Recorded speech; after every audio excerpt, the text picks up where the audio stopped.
अला रसूलिहिल करीम अम्मा बाद फ़ाउज़ु बिल्लाहि मिनश्शैतानिर्रजीम बिस्मिल्लाहिर्रहमानिर्रहीम अस्सलामु अलैकुम वरहमतुल्लाहि वबरकातुहू।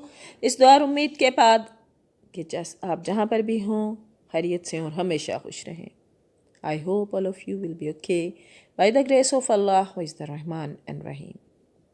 Today we will read ayat number 154 of Surah Al Imran, in which Allah Almighty is telling us, अल्लाह पाक हमें बता रहे हैं कि फिर उसने उस गम के बाद तुम पर अमन नाजिल फरमाया। Let's start our today's lesson. अऊज़ु बिल्लाहि मिनश शैतानिर रजीम बिस्मिल्लाहिर रहमानिर रहीम। शुरू अल्लाह के नाम से जो बड़ा मेहरबान निहायत रहम करने वाला है। बेशक वही गफूर रहीम है, वही मालिकुल मुल्क है, वही अव्वल वही आखिर, वही ताहा वही यासीन। सूरह आल इमरान की आयत नंबर 154 का तर्जुमा हम आज करेंगे। Let's start with the name of Allah. सुम्मा फिर अंज़ला नाजिल किया अलैकुम तुम पर मिन बादिल गम्मी बाद इस गम के अमनतन अमन।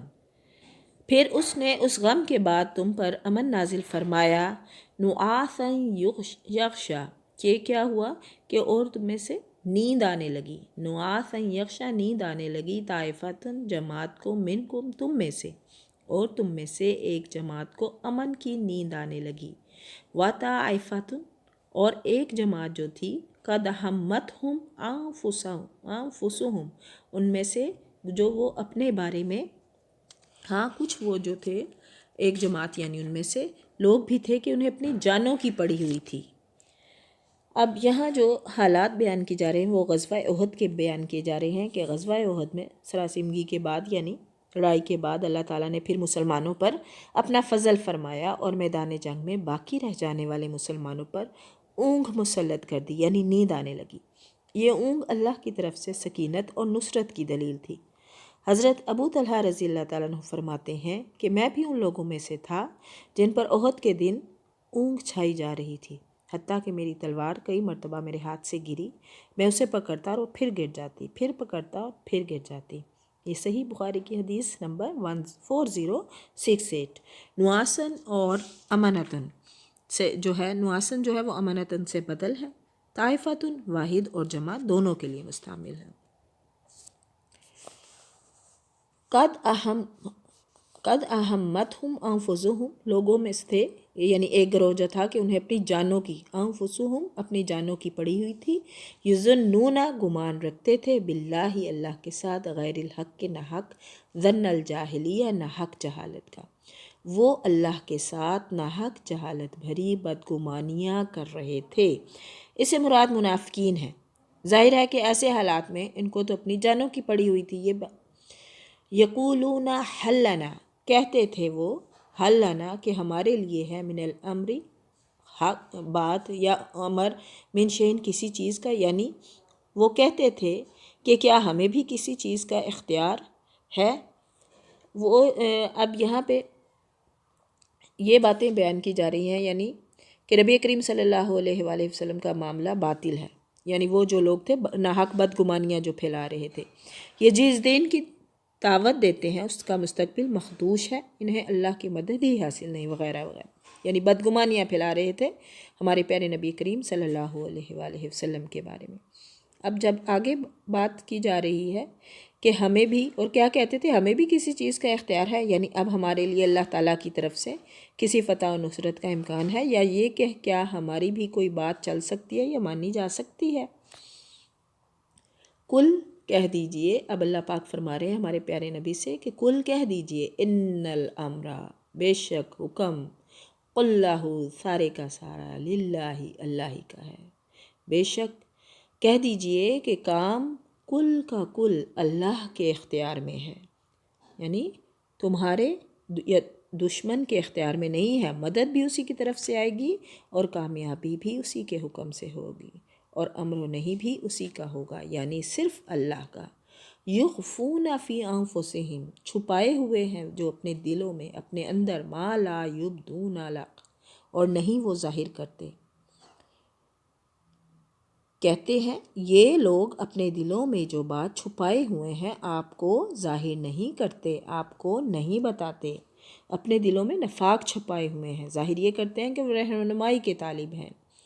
یقولون لو کان لنا، کہتے ہیں کہ اگر ہمیں بھی کچھ اختیار، من الامر کچھ اختیار ہوتا، شیئن کچھ، ما قتلنا ہنا تو ہم یہاں قتل نہ کیے جاتے۔ یہ وہ آپس میں کہتے، کیا کہتے تھے کہ اگر ہمیں بھی کچھ اختیار ہوتا تو ہم یہاں قتل نہ کیے جاتے۔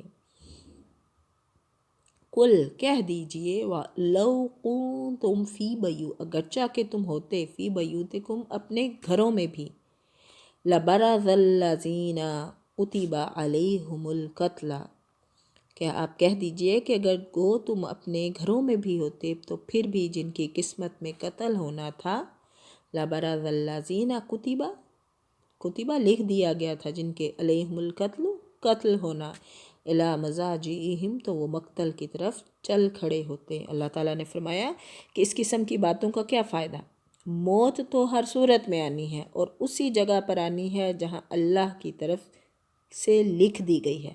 اگر تم گھروں میں بیٹھے ہوتے اور تمہاری موت جو تھی وہ کسی مقتل میں لکھی ہوتی تو تمہیں قضا وہاں ضرور کھینچ لے جاتی، یعنی جہاں اللہ نے لکھ دیا ہے، لکھی ہے موت، وہ وہیں ہونی ہے۔ وَلِيَبْتَلِيَ اللَّهُ، اللہ کیا کرتے ہیں، آزمانا چاہتا ہے، دیکھتا ہے اللہ کو تمہارے سینوں کے اندر، ما فی جو کچھ ہے، فی صدورکم تمہارے سینوں میں، اللہ کو تمہارے سینوں کے اندر کی چیز کا آزمانا، وَلِيُمَحِصَ مَا فِي قُلُوبِكُمْ اور جو کچھ تمہارے دلوں میں ہے اس کو پاک کرنا تھا۔ ان الذین بے شک جو لوگ، تولوا پھر گئے، واللہ اور اللہ، علیم جانتا ہے، بذات الصدور جو کچھ تمہارے دلوں میں ہے، اور اللہ دلوں کے بھید جاننے والا ہے، اللہ دلوں کے بھید سے آگاہ ہے۔ اب یہ جو کچھ ہوا اس سے ایک مقصد تو یہ بھی تھا کہ تمہارے سینوں کے اندر جو کچھ ہے یعنی ایمان ہے اسے آزمائے تاکہ منافق الگ ہو جائیں اور پھر تمہارے دلوں کو شیطانی وسواس سے پاک کر دیں۔ اب یعنی اس کو تو علم ہے کہ مخلص مسلمان کون ہے اور نفاق کا لبادہ کس نے اوڑھ رکھا ہے۔